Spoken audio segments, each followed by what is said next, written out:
G'day guys and girls, welcome to another AlwaysMoto production. This is our Into the Night series. We're into part 2 on reviewing our experience with the Clean Skin mountain bike LED light products, as well as the Moto 3D headlight mounted light options for us to ride our dirt bikes in the night. We're going to run through in this video just some general points on night riding and why it's super cool to do. We had a lot of fun doing this inspection, putting together the information for you guys to review, both on fullnoise.com.au and also through some of the posts we've done on our social media accounts and through these YouTube videos. So remember to subscribe to the videos. It helps us keep motivated and also help you find the next lot of videos when we put them out. So just generally, we're going to run through some points on what you should do to get ready for your night rides and things to look out for. It's a pretty cool thing to do, but if you've never done it, you can run into some serious issues pretty quickly when you roll outside. So it's super important, or at least that I found, to plan out your ride, know where you're going to go in advance, and have ridden those tracks previously, within a couple of weeks in the daylight, so you generally have a rough idea of what's on the track, and know that you're not going to come around a corner and there's a dirty great big stick or washout that's come out that's been there for months and you just haven't realized because you haven't ridden that track in a while. And also too, to check that the track's not overgrown, because when the track's overgrown, the light obviously can't penetrate through as far as it normally would, so you're going to miss a lot of stuff, and it just makes it a little bit more difficult and less enjoyable for the ride. So it's good to ride and scout out that track a week or so beforehand, know where you're going to go, and then you got to get your lights on your bike. So also too, you'll generally know how long you're going to ride for, so then you'll know which option from the headlight mounted lights that you should be picking, so that you can make that light have the most light, or its max setting of lumens. It can be on its max setting for as long as the ride is going to go. Or if you're going to go for a longer ride, either take it back up, or you set the light on one of the mid-range settings to preserve how long it's going to last for, so you don't get partway through and then the light runs out of battery. Not that happened with these ones. These guys are pretty good on duration. They're generally all going to get you covered for about an hour to 2 hour ride. And for most people, that's going to be a fair amount of time in the dark, because it is a bit more tiring. As much as you're going slower, you're paying a hell of a lot more mental concentration into the ride to make sure that you're up to date and paying attention to what's going on. Where's the rock? Where's the tree? Where's the track going? You really got to focus in, because you've only got that small amount of area that you can actually see into, and the rest is just pitch black. So it's super important to know that length of duration of ride so you can get the right light for your helmet mount. Now, talking helmet mounts, where do you put it? So on our helmet here, we've got our helmet.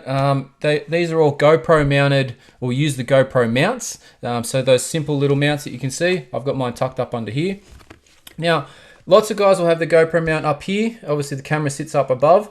Now, that's all well and good on a motocross track, but as soon as you're onto an enduro track, if any one of you have ever ridden with a GoPro on a single track and had to duck under a branch, you know what it's like when that helmet gets reefed back over, because the stick has come along, hit the GoPro, and basically either rips the GoPro off your head, or basically tries to rip your head off your body and you off the bike. It's not fun. So what we did with these helmet lights, we put them in underneath the helmet visor, so that it was tucked in out of the way, and it sits just in here. Now, it makes putting your goggles on just a little bit more tricky. You can't just go straight in and access that as perfectly as you normally would. But once it's tucked in there, this doesn't impede your view at all. Because it's dark, you're not looking up as such. You're looking straight out and looking into where the light is going. So you look straight past it. So I found it much easier to have it here. It was safer. I was less likely to rip it off my head.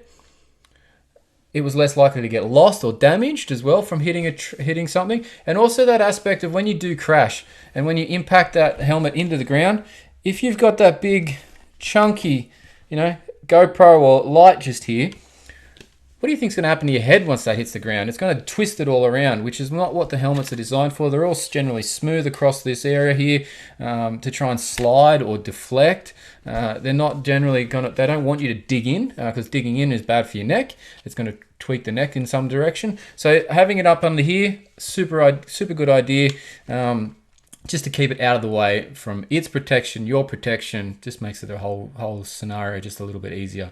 Now, next step for us, we talk about here. Now, I've got these X brand Lucid goggles, which is the new goggle out from X brand.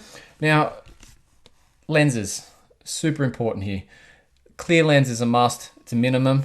If you are any good, if your eyes are any shoddiness to your eyesight, I recommend going the yellow lens. I personally wear contact lenses, which helps me see, but it also increases the glare. Things can reflect off the light and through. I found the yellow lens just improved the light in the area. It made it, yes, obviously a little yellow tinge to what you're looking at, but that takes a couple of seconds and you adjust to it, and then you just get it just fills the area a bit more with the light. It brightens it, so it just made it a bit easier for me. But minimum is a clear lens, guys. Don't be silly. Don't go out with your just stock standard tinted lens that these goggles pretty much all nowadays come with. Change that out. It's super easy to do, especially on these Lucids. 2 clicks, lenses out.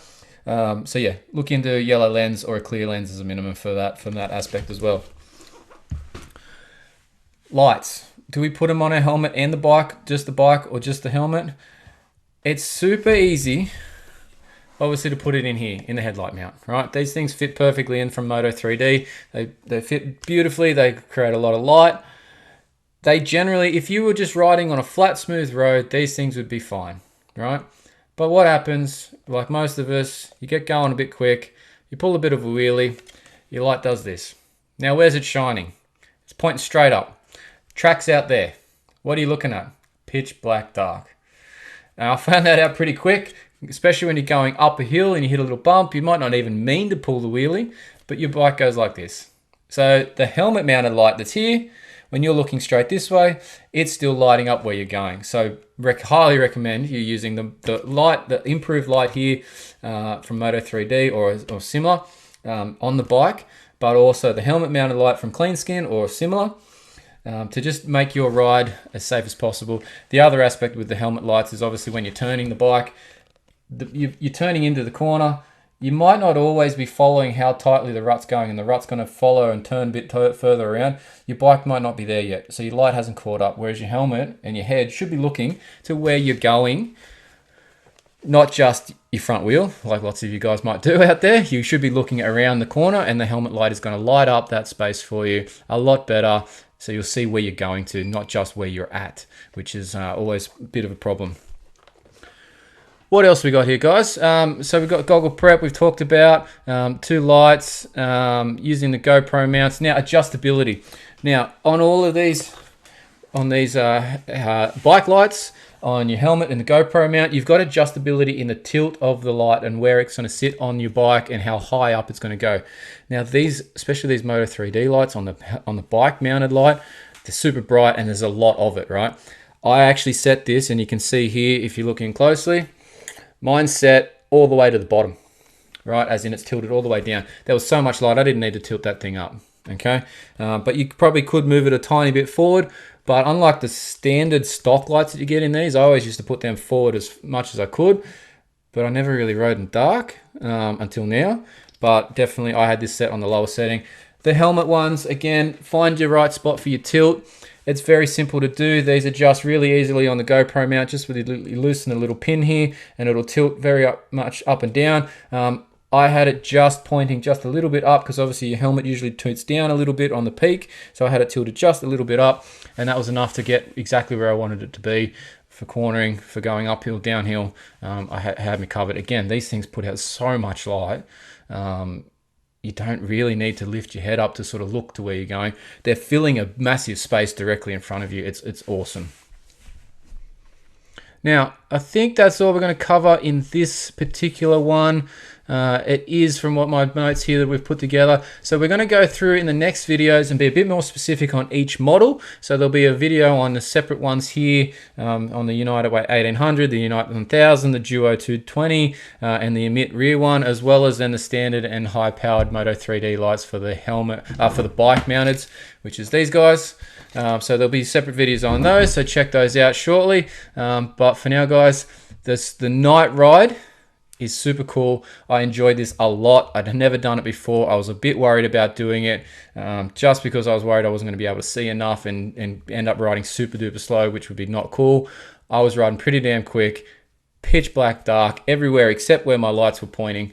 It was way cool to do. Get a buddy to go with you. Now that lockdown's over, you can get a mate out there with you, or a couple of mates. Have a great time. There's generally nobody else out there. There's not a noise, especially when you pull up in the middle of the night, turn all the lights off. There's not a sound. You're in the forest. It's fantastic. One other thing, actually, just on that, on knowing the tracks and stuff, the single tracks when you're at lower speed is great. Anywhere sort of under that 40, 50k mark, kilometers an hour, is comfortable with all of these lights. I found that when I got on a couple of transit sections where I had to use the fire trail to get from one track to the next, and your speed gets up, it's a little bit, I wasn't comfortable, right? You're sort of hitting 60, 70. The lights aren't passing far enough in front of you, like sending the beam far enough in front of you for you to actually be able to tell with clarity what's on that trail in front of you. So I just felt a bit uncomfortable. So I stayed sort of underneath that 60 kilometers an hour. I just cruised along on those fire roads. Obviously, it's not a race in that sections. And racetracks for those 12-hour and 24-hour sort of type races that you hear about overseas, or even there's a couple in Australia. Those tracks are going to be a lot more open and marked and not necessarily smoother, but they're going to pay attention to more of those hazards and dangers. Whereas when you're on a free ride on a fire trail where 100 million people can access the road, and there's forbies and they're digging ruts and holes and in the mud puddles and all that sort of stuff, you don't want to come over a crest doing 60 and realize there's a big mud puddle there that a forbie's been bogged in the last 2 weeks in a row. And you're just in the middle of it all. So yeah, just cruise along, guys. Be a bit sensible. Yes, ride, but a little bit lower than what you normally would in the daylight, just on your speed and intensity. It's meant to be fun, and it is when you do it like that. So enjoy the ride, guys. This was super cool to do. I'm really appreciative to Clean Skin and from Moto 3D for allowing us to have these products to put this inspection together for you. And I highly recommend any of them. Any of the combination of these with the high or low or standard power from Moto 3D works really well, and you'd be happy with it. But check out the next videos. You might find something that is a bit more specific for you and why you might pick one over the other. So check them out, guys. We'll be back with more videos shortly. Thanks for watching.